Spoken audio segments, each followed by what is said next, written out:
Daniel Steele family ties. Maybe we are just not ready to go out yet, Ted said.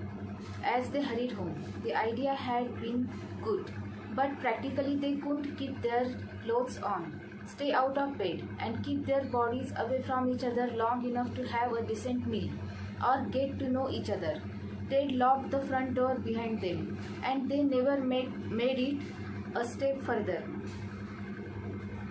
He spun her around, gently laid her down on the carpet, and showed her skirt up. She was begging for him as he took her right there, and then carried her to the bedroom with their clothes strewn across the floor.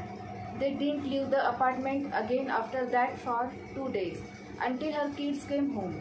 Ted left 5 minutes before Patty's ex-husband dropped them off, and he went back to his own apartment, exhausted and happy and missing her.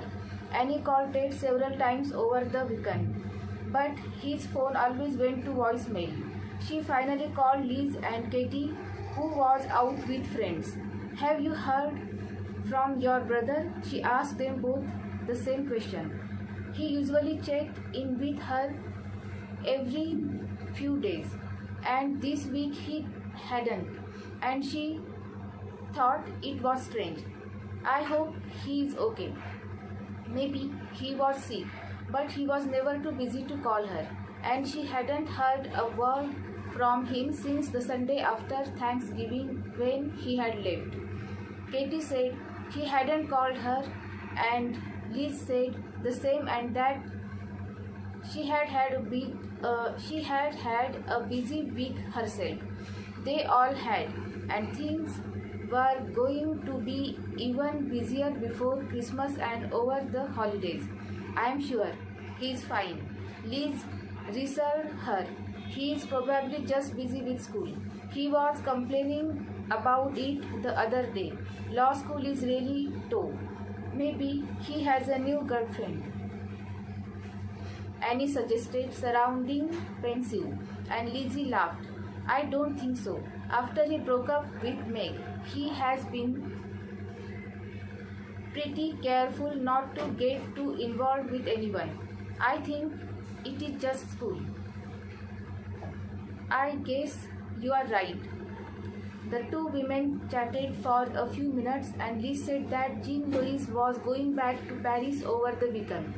She was flying over to meet him the day after Christmas, spend a week with him, and then she had to work. She was trying to get him assigned to her shoot. It would be fun working with him if she could. "Is this getting serious?" Annie asked, and Liz just laughed at her. "I don't know what you had call it. Neither of us goes out with anyone else, so it's exclusive, but we are not making plans for the further or anything. We are too young for that." Annie wasn't so sure. Some women were ready to settle down at 28, others weren't. Lizzie wasn't, and Jean Louise didn't seem to want to settle down either. They were having too much fun in their own lives, and Jean Louise had apparently not felt too young to have a son, since he had a 5-year-old at 29.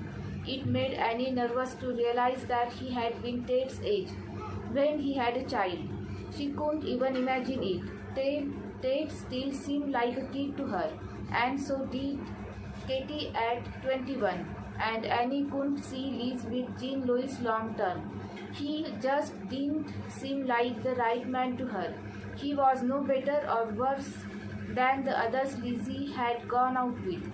She always went out with someone who, like her, wanted no commitment.